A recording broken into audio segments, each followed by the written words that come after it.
Yes, so Premier League Sunday, we've got a lot of fixtures. Um, Man United travel to Selhurst Park to play Crystal Palace. So this week, most of the London teams, especially on Sundays, are playing home because there will be midweek fixture Tuesday, Wednesday, Thursday. That's the reason why. So 12 o'clock, Crystal Palace, they host Man United. Man United looking to bounce back from their miserable, shameless defeat against um, Everton. With 11 men, they couldn't beat Everton 10 men after Idris Gueye slapped his own colleague and got sent off. So Palace coming out from Conference League on Thursday, their recovery won't be as Man United. Man United, even this international break, they had the longest international break. Whilst Chelsea were playing 12:30 on Saturday, Man United had to play Monday. So they had 3 weeks international break. You know what I mean? Yeah, so, and this is the reason why before the season started, I predicted Man United to finish above most of the big teams because they'll be involved in the what do you call it, European football and playing three games in a week. I know they have the big squad, but it will always bring down some balance um, to the team where you have to keep the balance all the time, and sometimes it will just mess your system up. You understand? So for that reason, Man United playing once a week, they should be looking fitter, stronger, and get going back. They are not doing that. So Palace are home with a decent record against them recently. I think I'm tempted to go Palace win here, but I think it will be a draw game because Palace will be having too many, leggy players in that midfield and attack. So therefore, I'll go draw here. Yeah, I'll give United draw here. Maybe 1-1 or 2-2. Yeah. But the worst case scenario, United might nick it. That will be the worst one. And then the other one is we've got three fixtures that will be played 5 past 2 o'clock. Yes, so 2-5. We've got the Black Country Derby. That is Aston Villa versus Wolverhampton Wanderers. This is a derby that has got big history behind it.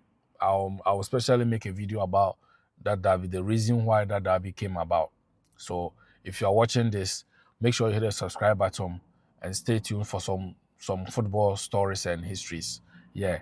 So Villa are away. They are home to Wolves. Wolves are bottom of the league with just 2 points, two draws this season, lost all their games. They haven't won a game yet, and I don't know if this is the game that they are going to win. Then it's going to give them morale boost because they are already relegation candidates. Villa should be winning this one at the Villa Park. I know Villa were involved in on Thursday Europa League football, but they should be winning this game because Wolves at this time of the season, they are confident shot. They are confident shot. So I expect Villa to win this one, 2-1. Make Morgan Rogers to be on the score sheet or make an assist. The next one is Forest versus Brighton. This one, no two ways about it. Forest were decent. They were superb against Liverpool last weekend at Anfield. Even them, I'm not sure they believe they could get that 3 goals and keep a clean sheet against Liverpool at Anfield, but they did it. Last season, they beat us 1-0 there, but this time around, they've upgraded. And this is why um, they'll be heading into this game with the confidence because on Thursday, they won their Conference League game as well. So they'll be massively motivated for this game. And Brighton, on the other hand, is just like Man United. They are playing once a week, but they are not consistent. That inconsistency is troubling them. And I expect them to be consistent with how they play teams after coming from Europe. They should be taking that advantage for their performances and then beat them because they've got the energy. For this one, I think I'll go Brighton win here, then Warbeck to be on the score sheet. And then Liverpool, the most useless club that I support. At this time of the season, I don't know how to define Liverpool. If you give me 1,000 sheets to explain to you what really the problem is at Liverpool, bro, I won't get the answers. I won't get the answers because there are a lot of stuff that is happening. Players being out form, players not giving their best, players not concentrating in games, coach not doing his tactics properly, not setting up his team, not balancing his team, not trusting players, giving players who has been terrible this season, keep giving them chances and not giving other players on the bench chances to come and improve or prove themselves. And this is why I get angry. I get angry all the time. Arne Slot, this fixture is a must win for you. On Wednesday against Sunderland, it's a must win for you. And then on the weekend, on Sunday again, against Leeds, it's a must win. You need 9 points from this game. If not, bro, you'll be gone. You'll be gone. I'm telling you. Because these owners, they have invested into the club for you. You came, you didn't buy any player. Only Keza, 30 million, fine. It was club team. You did the job. You did a decent job. We applauded you for that. We've given you your flowers. But bro is trying or is forcing to make his team straight away. That's not how it works. You bought players, fine. To me, I don't agree with some of the players that you they signed for you, or you both agreed. You and Edwards agreed to sign, but it is what it is. They are there. You should learn how to integrate them into the team, into your system. It's not by force that you just put them in there. You know what I mean? And I think that is the problem that is causing. It's not making the team balance.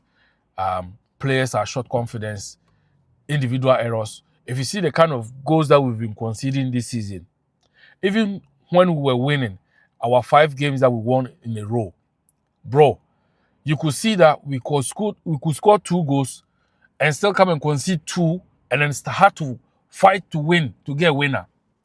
And all those times, it was individual errors that people were making at the back. People are saying, oh, the loss of Diego Jota still goes into the player's mind. Fine, I get that. It's an emotional thing. We are all humans, you understand? But you cannot tell me that because of that emotion and that thing in them, that is causing them to not concentrate. I mean, when you are not stabilized mentally, all these things will come in back. I'm not going to take that for an excuse. Liverpool, I expect you to bounce back. West Ham at home, and it's Nuno's team. He's already had 2 wins in a row. Or is it 3? I'm not too sure. He's already had those wins in a row. Now, this is the game that he will expect to get his crowd going. And knowing that Liverpool are short of confidence. Now, the easy way to beat Liverpool is to get first goal against Liverpool. The next comes in.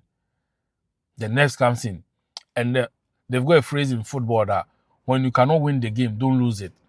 I've seen games this season that we were losing, we come back into the game 1-1. Instead of us to accept, defend well, get compact, and get a point from that game, we say no, we are Liverpool. Slot will just open up and then get battered. Same against Palace. It started from Palace. We could have gotten 1-1 from that game, but he was still trying to get his late goals. Bro, that thing is not going to work for you the whole season. It doesn't work that way. It doesn't work that way in football. The football goals, sometimes they go asleep. You understand? Against Chelsea, we're losing 1-0, came back, Gakpo scored 1-1, should have taken a point from there. Say no. Against Man United, it was the same. If you see the games that we've lost, most of them, we concede first and we go fragile. We are like broken glass. The moment we just touch us, we go pash. So Arne Slot, I expect him to make some changes, drop players that are not on form. Me, if you give me this team tomorrow, I'm not going to start Konate. I'll play, what's the name? Gomez. I'll play Gomez there. Right back, I think Conor Bradley should be back for that position. Get Soboslai back in that midfield. Put Gakpo on the bench. He's out of it. Put Chiesa there. Put Salah on the bench. Put Rion Goma there. And put Hugo Kitike up front. Bro, job done. It's not easy as I've said, but them going on bench, it will let them know sense. Or it will help them,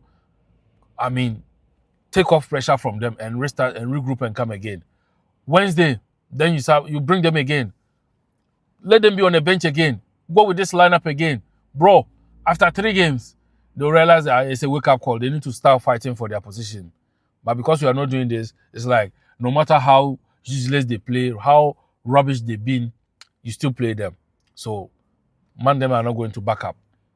But this one, if right now where I'm sitting, you are giving me draw before this game, I'll gladly take it. I'll take a point before this game. But tomorrow, I think West Ham is going to beat us.